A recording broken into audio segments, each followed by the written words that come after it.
Klase niya. Diyan, kalau pasok na. Assalamualaikum warahmatullahi wabarakatuh, sister. Assalamualaikum Ustaz. Oh, yun.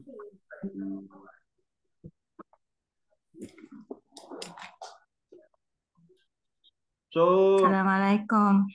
Assalamualaikum warahmatullahi wabarakatuh. Wala si Ustad Abdurrahman.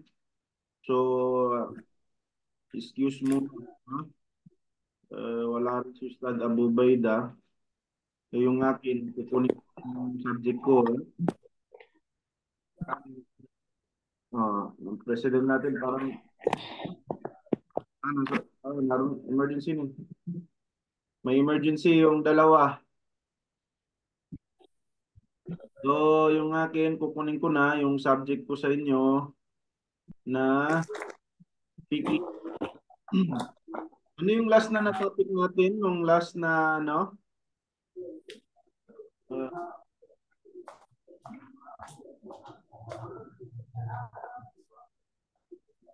Sister Janna, naka-attend ka ba nung nakalipas na, ano?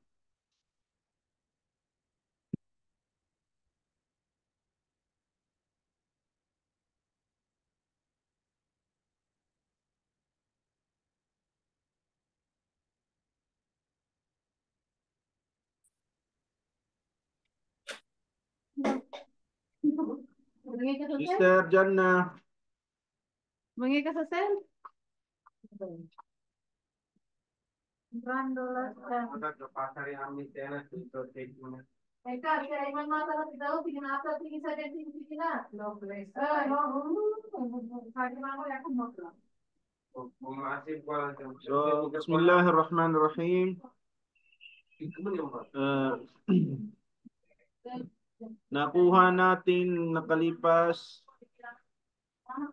tatlo ng estudyante. Alhamdulillah, wassalatu wassalamu ala Rasulillah wa ba'd. Assalamualaikum warahmatullahi wabarakatuh. Naririnig niyo po ba ako? Mga balikis engineer niyo. Naririnig niyo po ba, sisters? Okay. Yes po. So mag-umpisa na tayo ha. Unang-una, yung topic ko sa inyo ay about sa salah. So nakuha natin ipas na Friday na subject natin na lecture natin yung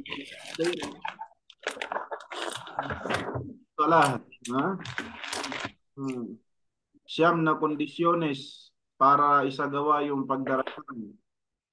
So, na-take note nyo ba yon?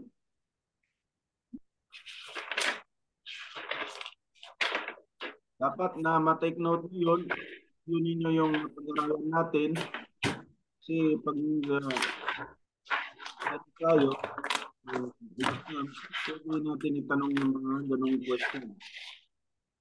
Para malaman ko naman kung nag-aaral kayo ng mabuti. No?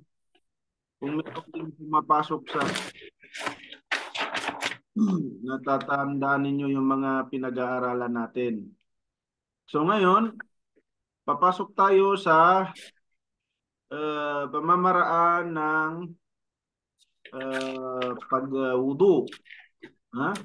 Pag-wudu. Ibig sabihin ng pag-wudu ay ang isa sa kondisyon na dapat maging malinis tayo bago tayo magdasal.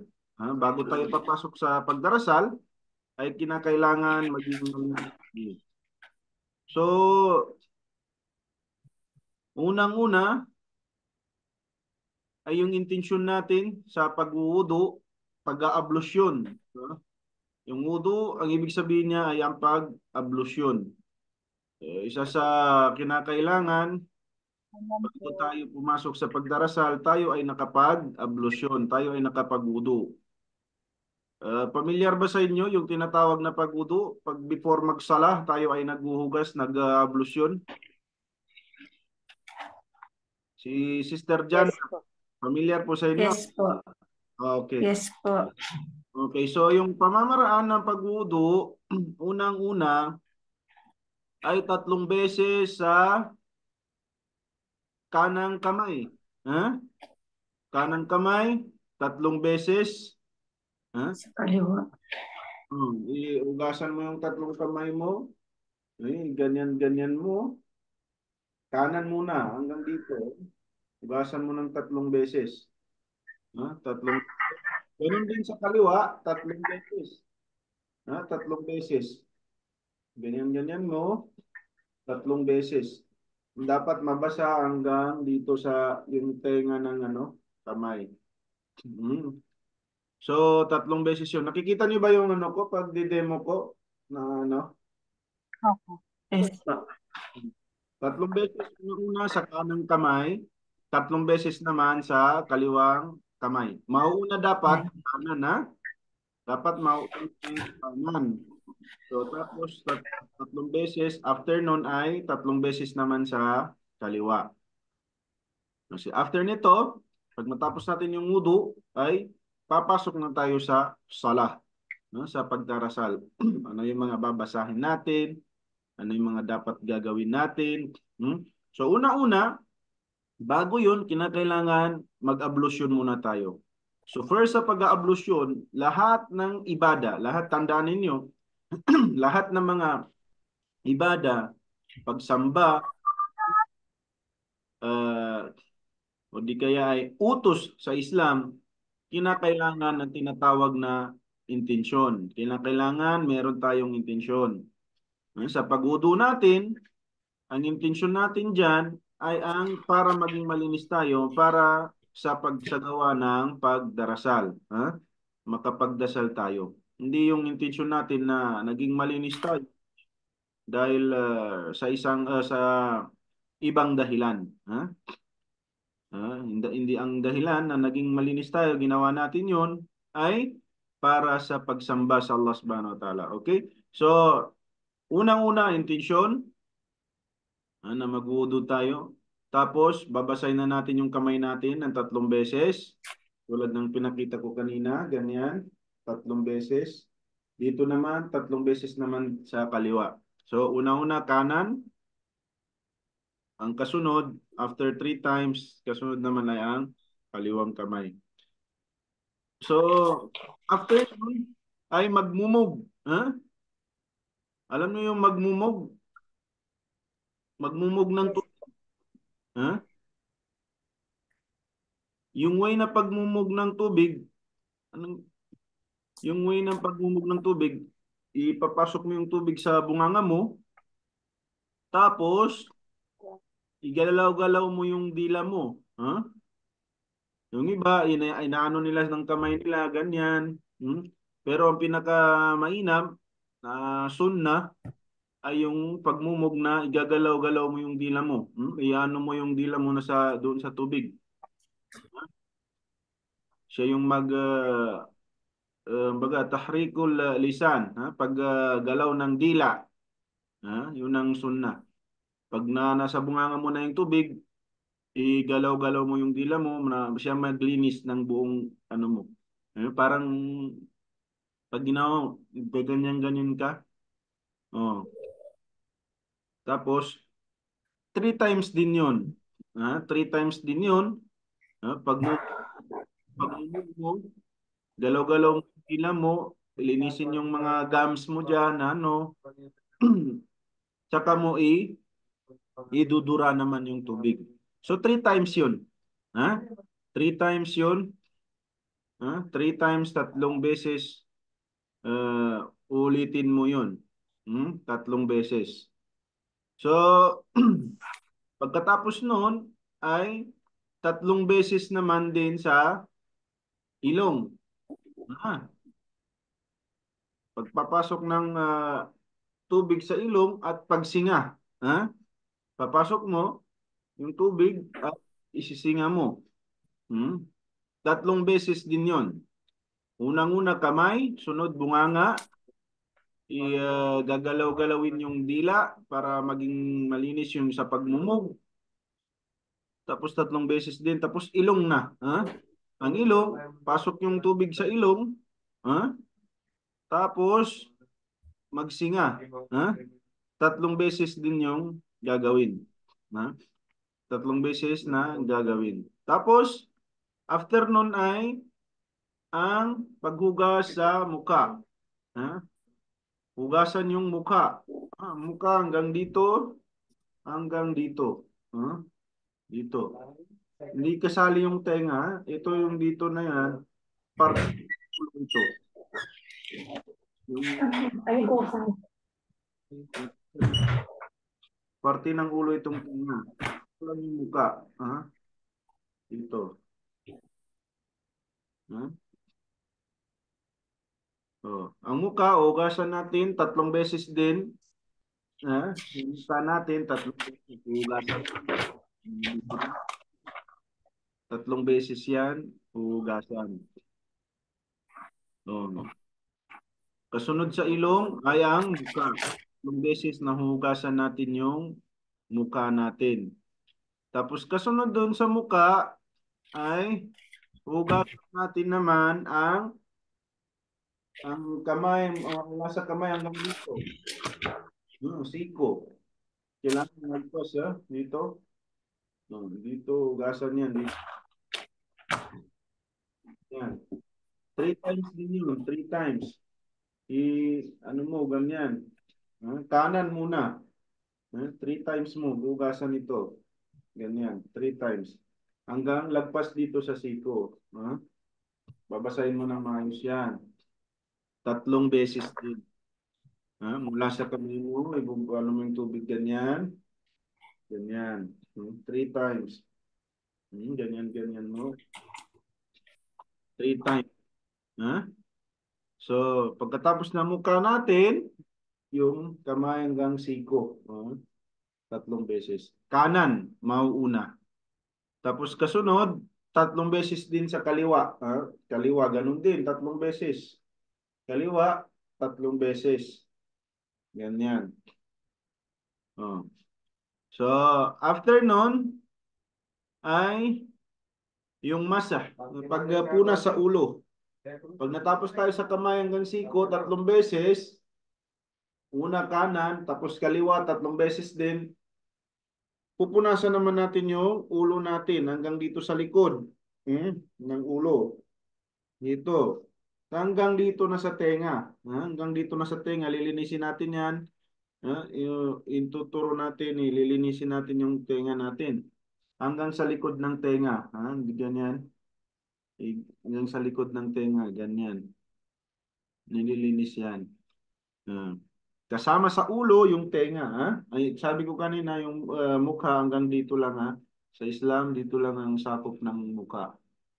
Hindi nakasama yung tenga. Yung tenga ay sa ulo. Yun yung sa pagpunas naman sa ulo ay sapat na yung 1 beses. Sapat na yung 1 beses lang. Okay? Pag ganyan mo sa ulo mo, punas lang hindi babasain. Pag nagkakuha ka ng tubig, ano mo yung tubig ganyan, pupunasan mo lang. Tatapon mo yung, ano mo yung tubig, kung ano yung matira sa kamay mo, yun lang ganyan mo, punas mo lang. Tapos hanggang tenga, sa likod ng tenga. Okay? 1 beses lang, okay na yon, sapat na yon.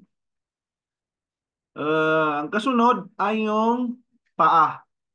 So sa paa, unang-una kanan, kanan ng mauna, 3 beses din. Yung mga alba, pag ito yung paa natin, yung mga nasa ganyan, ililinisin yan. Ang pinaka-importante yung kaabay at saka yung akab. Yung paa, kung ganito yung paa, yung dito sa likod niya dito, sa pinaka, yan, sa pinakadulo na ng paa, dito yun, importante yun, yung akab. Pinaingatan sa atin yun ng mahal na propeta na ayusin natin ang sagawa natin yun. Kasi ang pag-ablusyon ay kabilang parte sa ano, pagdarasal. Parte ng isa sa kondisyon ng pagdarasal na maging malinis tayo. So pag wala yung ablusyon ay hindi magiging valid yung pagdarasal natin. Magiging invalid. So kinakailangan na maayos.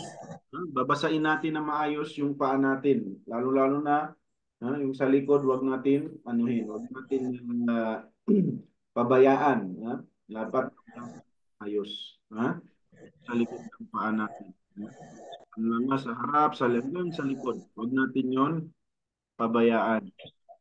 Ganun din, 3 beses nahugasan ninyo yung mga paa ninyo mula sa kanan at hanggang sa kaliwa, 3 beses din hanggang sa kaliwa. Yung paa natin. So, yun ang way na pinakamadali na way na sana maanuan ninyo yung explanation natin about sa gawa ng wudu, ablusyon, para makapasok tayo sa pagdarasal. Nakuha na natin nung nakalipas na lecture natin about sa kondisyon para magdasal. Na-review ba ninyo, mga sisters, yung natin? I-review ninyo para kahit tanungin ko kayo sa exam, inshallah na malaman ninyo kung ano yung, saka malaman namin kung nag-aaral kayo ng maayos. Kinakailangan na madagdagan yung mga kaalaman natin about sa Islam. Kahit konti-konti, at least nadadagdagan. Hindi nababawasan. So, nakapasok na tayo doon. Nalaman natin ilan ang kondisyones ng pagdarasal. Shurutus salah, mga kondisyon ng pagdarasal na nakalipas na subject na lecture natin. Mayroon tayong ilang kondisyon para sa pagdarasal. Sino makakasagot? Sister Zainab, Fatima, Ahmad,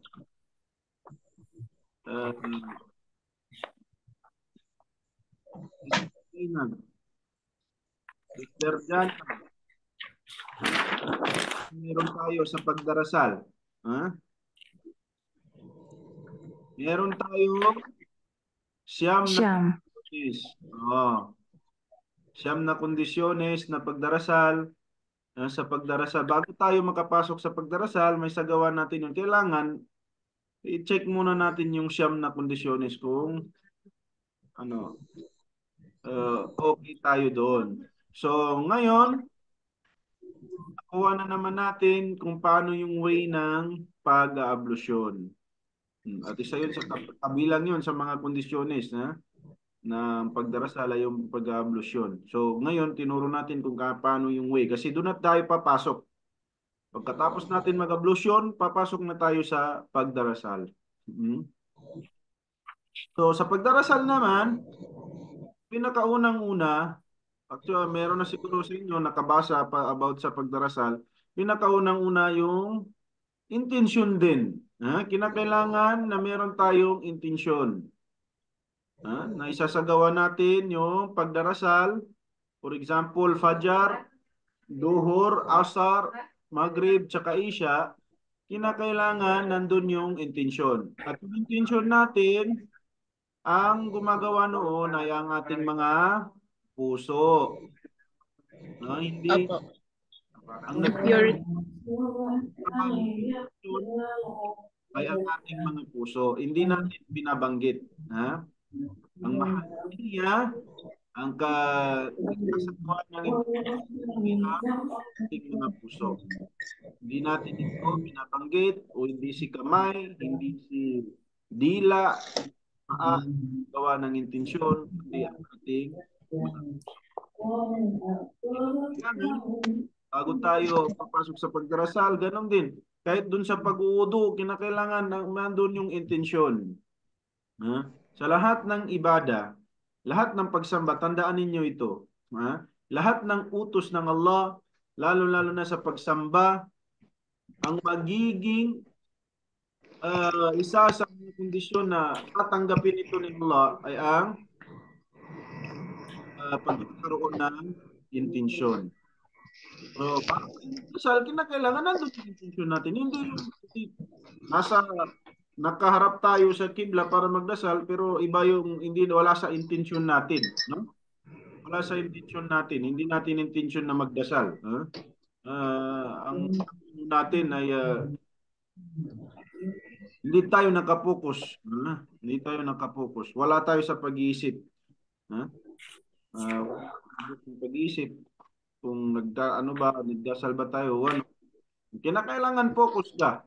At nandun yung intention mo na ikaw ay magdarasal ng Fajar, halimbawa, Duhur, Asar, Maghrib, Isha. Nandun yung intention. So, ang unang-una, intensyon. Pangalawa, ito, papasok na tayo sa pagdarasal. Nasa pagdarasal na tayo. Ang unang-una, intensyon. Pangalawa, kinakailangan nakaharap tayo sa kibla. Facing the kibla. Hanapin natin ang kibla. Mga balikis lang. Hanapin natin yung kibla muna. Nakaharap yung Islam, sa lahat ng mga Muslim na nagdarasal, yung mga mosque natin, yung mga masjid natin, lahat yan nakaharap sa kibla. Merong Islam. Katulad ng iba na kahit sana lang nakaharap mag-pray. Sa Islam, hindi. Meron sistema. Ang sistema ay dapat nakaharap tayo sa kibla. Nandun na yung intensyon natin. Kailangan hanapin natin yung kibla. Saan yung kibla? Hanapin natin. Kailangan right direction tayo para isagawa yung pagdarasal. Nasa masjid, sigurado yan na yung masjid ay talagang bago pinatayo yan ay talagang sinikap na nakaharap sa direction o sa tamang direction sa kibla. Ang kibla natin ay saan tayo nagkikibla? Saan tayo nakaharap? Yung kibla, yung direction natin sa pagdarasal, saan tayo nakaharap pag nagdasal tayo?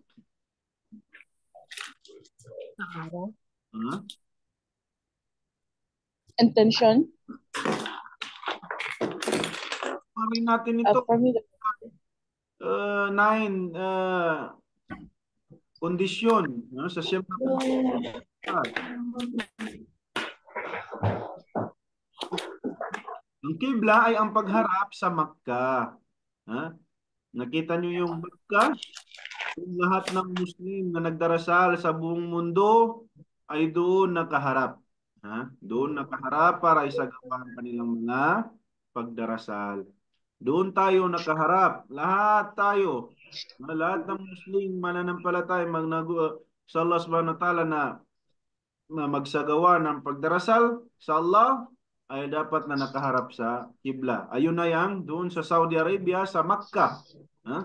Sa Makkah, yung pinagsasagawa natin ng Hajj o di kaya ay Umrah. Sino ba nakapag-Umrah na sa inyo? May nakapag-Umrah na ba dito sa inyo? Wala pa po. Wala pa, inshallah.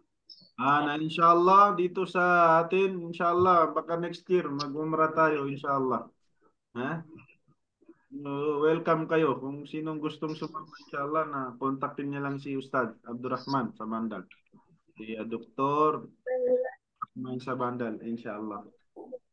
So, kinakailangan nakaharap tayo sa kibla. Pagkatapos ng intensyon natin, nakaharap tayo dapat sa kibla. So, after on, itataas natin yung ating mga kamay. Ganyan. So, itong kamay natin nakapatay dito. Yan, para tayo sumusuko. Kasi tayo nakaharap na sa kibla, sa Allah subhanahu wa ta'ala. Kailangan na ganyan, para tayong sumusuko sa Allah. Pwede rin ganito, dito sa part ng tenga natin, ganyan. Ito. Tapos mo yung kamay mo ganyan. Ha? Tapos babanggitin natin yung Allahu Akbar. Ang ibig sabihin, Allah is the greatest. Ha? Ang Allah ang siyang pinakadakila. Ha? Yung iba, sabi nila, mali yung pagkakaalam nila sa Islam. Pag naririnig nila yung Allah Akbar, ay ano na, giyera na. Hindi ganun ang Islam. Hmm? Dahil yun sa kamangmangan, ano, hindi nila inalam muna kung ano yung ibig sabihin ng Allahu Akbar. So, ang Allahu Akbar ay isang pagdadakila sa dakilang Diyos na tagapaglikha, si Allah Subhanahu wa Ta'ala. Isa yon, tinatawag yun na takbiratul ihram. Ang takbiratul ihram, yun yung pinakaunang-una isasagawa natin sa pagdarasal. Allahu Akbar. Tapos, yung kamay natin na nasa dibdib natin, nakapatong yung kanang kamay sa kaliwa. Ito yung kanang kamay, yung kaliwa, ganyan. Tapos yung kanan, ipapatong mo ganyan. Magkaganyan siya. Okay? Ganyan. Ito yung kaliwa. Papatong ko yung kanan, ganyan. Papatong. Pag Allahu Akbar po, Allahu Akbar. Ganyan. Patong yung mauna yung sa kaliwa. Yung kanan napatungan yung kanan nakapatong siya sa kaliwang kamay. So ganyan. Tapos dito sa sala, kinakailangan ano dito meron tayong mga dapat pagsikapan na i-memorize. Tulad ng isa sa sunnah na binibigkas pag takbir mo, Allahu Akbar. Meron tayong babasahin dyan. Pagkatapos ng babasahin na yun, meron tayong babasahin doon. Ang kinakailangan talaga na ma-memorize ninyo, pinaka-main niya, yung Suratul Fatiha. Suratul Fatiha. Surat. Bismillahirrahmanirrahim. Alhamdulillah. Kasi na yun na yung start. Kung hindi mo kayang i-memorize yung mga yung iftitah, ay dito na kayo din sa sa Suratul Fatiha. Bismillahirrahmanirrahim. Pag Allahu Akbar ni Allahu Akbar. Bismillahirrahmanirrahim. Alhamdulillahi Rabbil Alamin. Ar-Rahmanir-Rahim. Maliki Yawmiddin. Iyaka na'budu wa iyaka nasta'in. اهدنا الصراط المستقيم صراط الذين أنعمت عليهم غير المغضوب عليهم ولا الضالين آمين. Yun ang unang-una, pinaka-importante. Kasi pag wala yun, merong isang hadith ang Prophet Muhammad sallallahu alaihi wasallam na kapag hindi nabasa yun ay walang pagdarasal sa kanya. Ibig sabihin, yung pagdarasal natin ay hindi magiging tama, hindi magiging kumpleto. Kinakailangan na nababasa natin. Yun ang pinaka-importante. Sabi ng Prophet Muhammad, La salata liman lam yaqra bi fatihatil kitab. Walang pagdarasal. Sabihin, hindi ano yung pagdarasal mo? Hindi tama yung pagdarasal mo. Hindi mo nabasa yung Fatihatil Kitab, ibig sabihin yung Suratul Fatiha. Okay, kinakailangan nababasa natin yun. Inshallah, kakaroon tayo ng kung makakaya kayo dito sa sa mga balik Islam na mga lalaki, makakaya sila dito magbisita sa office. Nung last Monday, nung Monday, nakalipas na Monday, nandito sila sa opisina. So actual talaga yung kaklase natin sa kanila. Nakikita natin bawat isa sa kanila, Masya Allah, natututo sila. So sa inyo, dito sa online, kung sino naman yung makakaya na pumisita dito na maturo natin yung actual na pagdarasal, inshallah. Inshallah. So, kinakailangan kailangan mag-subscribe kayo. Sikap kayo paano may sagawa yung tama na pagdarasal mula sa pagwudu, yung mga kailangan na dapat nandun yung intention, at yung pagwudu hanggang sa pagdarasal. So unang-una yun, pagtakbir, Allahu Akbar, nakapatong yung kanang kamay sa kaliwang kamay sa dibdib. Tapos babanggitin mo yung merong dua dyan. Nagbabanggit. Pagkatapos noon ay suratul Fatiha. May mababasa rin kayo dyan sa mga maraan ng pagdarasal. Nabigyan ba kayo ng mga pamphlets, mga babasahin about sa pagdarasal ni Ustad? Nabigyan din kayo, no? Yung parang may nag-send din siya ng mga PDF na about doon.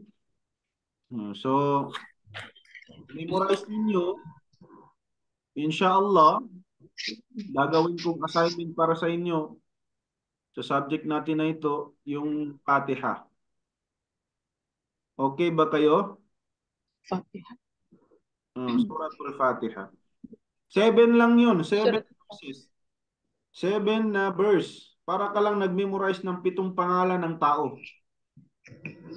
Ito'y napakahalaga sa loob ng darasal. Bismillahirrahmanirrahim. Alhamdulillahi Rabbil Alamin. Ar-Rahmanir-Rahim. Maliki yawmiddin. Iyaka na'budu wa iyaka nasta'in. Ihdinas siratal mustaqim. Siratal ladzina an'amta 'alaihim ghairil maghdubi 'alaihim waladdallin. Amin. Yun lang. 7 na verse. 7 verses. Ustad, pwede po, yung sinasabi niyo pong bibigyan niyo pong assignment sa amin, baka pwede po kami sa mga bagong revert po ng Islam, baka pwede po kami makahingi ng kahit kopya man lang, i-send niyo po sa WhatsApp natin. Baka meron po kami i-memorize as daily po. Oo. So, meron man, sister. Di ba, nag-send din man si Ustad Abdurrahman sa inyo? Sister, meron po ako video nun kung paano mag-send. Meron ka po? Sige po, salamat po. Hindi nyo na lang. Sino yung nagsabi? Si Sister Liza? Ako po. Zainab po. Okay. Meron po kayo? Meron. Wala. Hindi po ako po si Liza.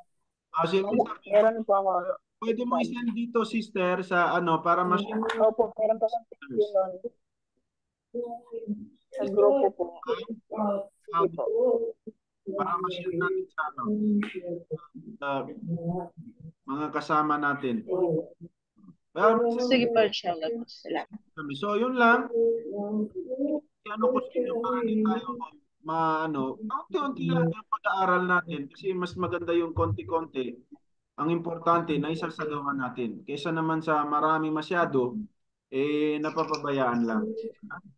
Hindi natin na isasagawa. Konti-konti. Assignment ko sa inyo, isang Suratul Fatiha. So next week, mag-ano tayo? Next week, imposible sa isang buong 1 week, hindi nyo ma-memorize. Kaya ba yun? Isang 1 week? O kahit gawin natin 2 weeks. Hanggang 2 weeks na pag-aaral natin, kailangan meron mag-report na isa-isa kayo mag-report ng Suratul Fatiha na ma-memorize ninyo. Ito importante yun. Pinaka-importante na napapaloob sa ating pag-aaral. Huwag natin kalimutan yan. I-memorize talaga na lahat ng Muslim. Isang Muslim, dapat sa isang Muslim, memorize niya yan. Kasi isinasagawa natin yung pagdarasal na kasama yan palagi yung pagbanggit ng Suratul Fatiha. So, yun ang assignment ko sa inyo. Next week, kung sino yung makamemorize, isang linggo, isang rin yun, buong linggo. Nasa trabaho kayo, kahit sa isang araw. Ano po yun? Suratul? 7 verses lang yun. Ustad, ano po yun? Suratul Fatiha? Bulol po, Ustad. Ano lang yun? Suratul Fatiha. Magsimula ka isang verse lang. I-memorize mo. Bismillahirrahmanirrahim. Bismillahirrahmanirrahim. Bismillah. Hanggang umaga na. Imposible naman di mo na ma-memorize. Ha? Next day. Bismillahirrahmanirrahim. Ano pa yung dila? Isang araw. Isang loob ng 7 days. Ma-memorize mo na lahat yung Suratul Fatiha, inshallah. Allah karim. Ang kahalagaan ay wala yung pagdarasal natin kung wala yung Suratul Fatiha. Hindi na ma-memorize natin. Kailangan ma-memorize natin yung Suratul Fatiha. Yun yung pinakaunang-unang importante. So, yan din yung pinakaunang-unang assignment ninyo. Okay?